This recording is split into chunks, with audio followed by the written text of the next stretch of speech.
I want to welcome the audience at the conference at the National University in Asunción in Paraguay. After you learned a little bit about the Open University of Israel, I would like to tell you about an interesting international project we have been involved with, the MOOC project. I touched on this topic at the end of my previous talk, and I will now elaborate. So in 2012, the New York Times announced the year of the MOOC. But if you look at what happened in 2013 and 2014, there was a huge amount of activity around MOOCs in these years also. So what are actually MOOCs? MOOC or MOOCs is an acronym for Massive Open Online Courses. These are online courses freely open to the public with no enrollment limits. And basically they are comprised of recorded lectures, computerized feedback tools that provide students with their feedback. There are online forums where students can talk to each other. There are peer activities such as peer grading and other collaborations, and a lot of activity over social media. The interesting story about MOOCs is that there's a big controversy. Some present MOOCs as the solution to all of higher education's challenges. Whatever is wrong with higher education, MOOC is the solution. Others look at MOOCs and say this is the most significant threat to higher education. If these MOOCs continue, terrible things will happen to us. As you can imagine, the truth is probably somewhere in the middle, and I hope you will find this presentation about MOOCs interesting. There are three big brand names in MOOCs. The top brand name is Coursera, another one is edX, and the third one is Udacity. Coursera is a big for-profit company that was established to run MOOCs. It was also the first major for-profit MOOC company, and they are the ones who took MOOC international. edX is a non-profit, and Udacity again is a for-profit company that used to focus on MOOCs and now is slowly shifting. If we look at the next slide, we can see the universities that went with Coursera in mid-2012. You can see here some of the biggest brand names of higher education, both in North America and at least one name from Europe.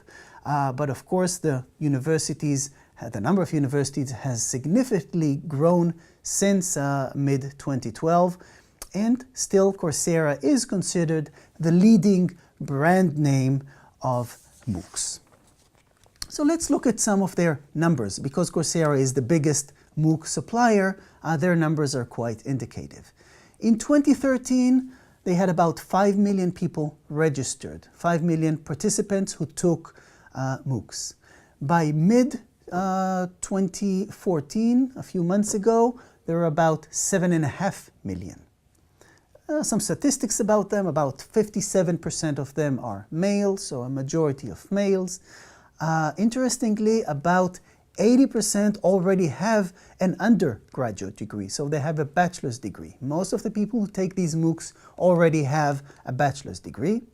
Age-wise, about 40% were below 30, relatively young, and less than 10% were above age 60. An interesting phenomena that has to do with MOOCs is demonstrated in this slide, in this graph. And that is the phenomena of dropout. Although MOOCs are massive and often have thousands of participants, even tens of thousands and more, what we see is that a large number of these students actually drop out as the course continues. But the term dropout is somewhat of a misuse of that term, and that is demonstrated by this graph that you see in front of you.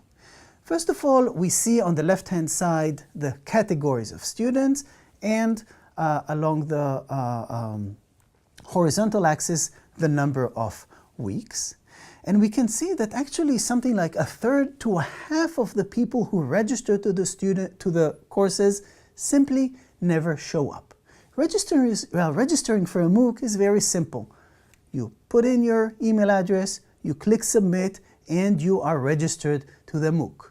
So actually it's not a big surprise that a large percentage of these people never show up. They want to join the MOOC, they have an intention to study this topic, but things happen and they just don't show up. Other categories of students do show up, and many of them begin the first week, the second week, but as you can see in the graph, the numbers slowly drop.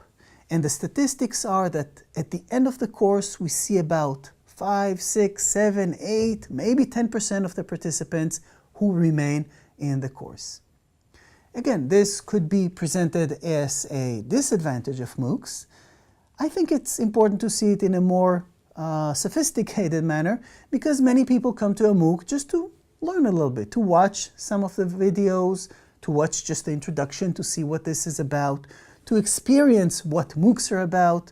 Many of them are just observers or passive participants who only watch the videos, and a small percentage of the students define themselves as active participants who actually do the assignments, participate, take the final exam, etc. And we need to remember that when we start with tens of thousands of students, even if just a few thousand students remain all the way to the end of the course, these are still huge numbers. This slide has a lot of text, and it comes from a report on MOOCs, and I'll read parts of them which are parts of the text which I find interesting and that demonstrate this complicated perception of MOOCs. So what it says here is that the disruptive and potentially threatening nature of MOOCs emerges consistently from almost every formal analytical report. With the exception of Canada's early MOOC model report, written in the optimistic moment of the first CMOOCs, collaborative MOOCs, authorities who commission or produce systematic MOOC analysis come up with a similar conclusion, and this is highlighted. MOOC formats will pose huge challenges for existing higher education institute business models, for institutions at all levels, for pedagogy, and for international educational demand. Now, analyses vary in the amount of positive energization they discern alongside these disruptive elements of MOOC. So some actually also see the positive side. So at their most benign, MOOCs will drive innovation and experimentation, leading to improved learning and lower costs and a managed restructuring. But on the negative side, at their most ferocious, MOOCs will force many higher education players to radically transform themselves or die, and the chaotic growth of the sector is in prospect. So I know it's a long text and it's not a good idea to read a lot of text from slides, but I hope this demonstrates this view of MOOCs as something that could be very beneficial, but also has dangers. Now, the complicated view of MOOCs should take into account the fact that the ecosystem of MOOCs is very complicated, and this is demonstrated in the slide in front of you. In the middle, you see 3 MOOC providers and also the Khan Academy, which is sort of a MOOC, but targeting K-12 students in school and in high school. But if you look at these MOOCs, they are surrounded by many organizations, which are presented in this scheme. But there are 2 areas here. There's the left-hand side and the right-hand side. The left-hand side is the for-profit sector. So there are for-profit organizations such as venture capital companies and regular companies such as Pearson, a publisher, Google, etc., that are trying to make money from MOOCs. On the right-hand side, we see the non-profit side, which has foundations like the Bill and Melinda Gates Foundation, the MacArthur Foundation, and other foundations, as well as universities, Harvard, MIT, Stanford, etc. Now, if we look at these complicated relationships between all of these players, some non-profit, some profit, each have a different category of goals, a set of goals, a different agenda. It is no surprise that the picture we're getting of MOOCs is very complicated. After this general introduction, let me tell you a little bit about the MOOCs that we developed at the Open University of Israel. We basically developed 4 MOOCs, and the unique thing we did was to develop them in 4 different languages. Most of the MOOCs out there are in English, although more and more are actually in Spanish. We did not develop any MOOCs in Spanish, but we did develop 4 other languages. So we have the Modern Middle East, which we developed in Hebrew, a course on genocide, which is in English, a course on educational psychology in Arabic, and a course, historical course on Jews and Christians in Western Europe, which was in Russian. These languages basically reflect the cultural diversity of Israel, where many languages are spoken, and the richness of Israeli society. Now, as you can see on the bottom left-hand side, this project was a part of a project called Open Up Ed, which is a European project, Open Up Ed, led by the European Association of Distance Teaching Universities. It is an organization of open universities and universities who teach at a distance in Europe. We are a member, of course, of the European Association of Distance Teaching Universities, together with open universities from the UK, from Spain, from Italy, and from many other European countries. Now in the slide you can see a press release from about a year ago where we launched this Open Up Ed project. It was launched under the auspices of the European Commission, and as you might be able to see in the small fonts, this was in the first launching we had 11 countries, 12 different languages. We contributed at least 3 unique languages there, and we had partners from France, from Italy, from Lithuania, from the Netherlands, Portugal, Slovakia, Spain, the UK, Russia, Turkey, and Israel. So a very interesting international collaboration on MOOCs by open universities. Here you can see our marketing materials for these MOOCs. So this is bilingual in English and in Russian. MOOCs and the world opens up.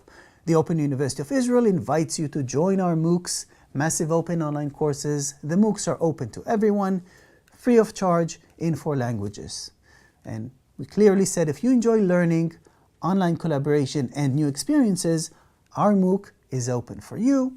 People could click on the button for details, register, and they're in.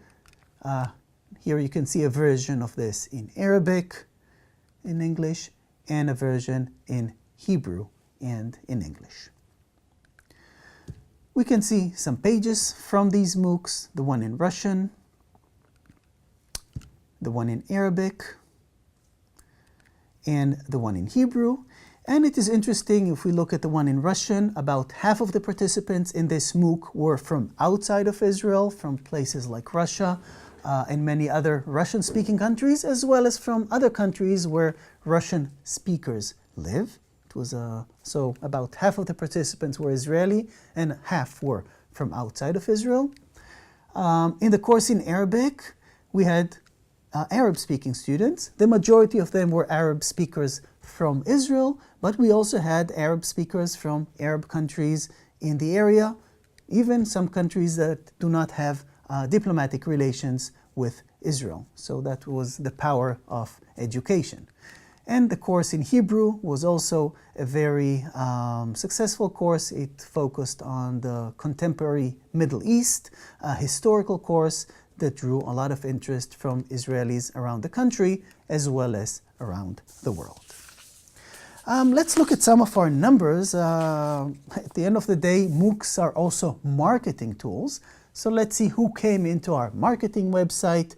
You can see that about 80% of the visitors were from Israel, but there's a long list, and of course it continues further down to dozens of different countries: Israel, Russia, the US, Ukraine, Germany, UK, Egypt, Spain, Italy, and Portugal. And if we move and look into the course website, who actually went and did the courses, we had about 5,000 people start the courses, smaller numbers. These are not Coursera MOOCs, but about 5,000 people.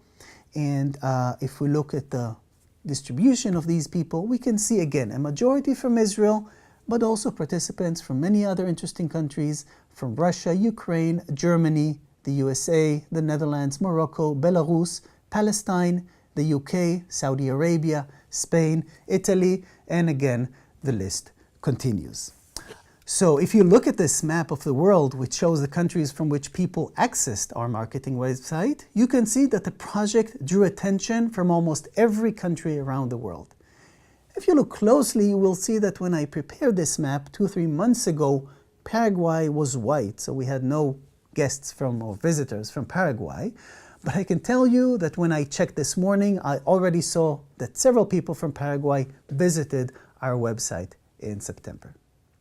So now, as we move to the question and answer phase of the talk, I invite you to ask any questions about the topics I covered. If you have any questions about the Open University of Israel, about open universities in general, about MOOCs around the world, or about our MOOC project, I'd be more than happy to answer. I apologize that I need assistance from a translator, but my Spanish is very weak. So I look forward to your questions. Thank you.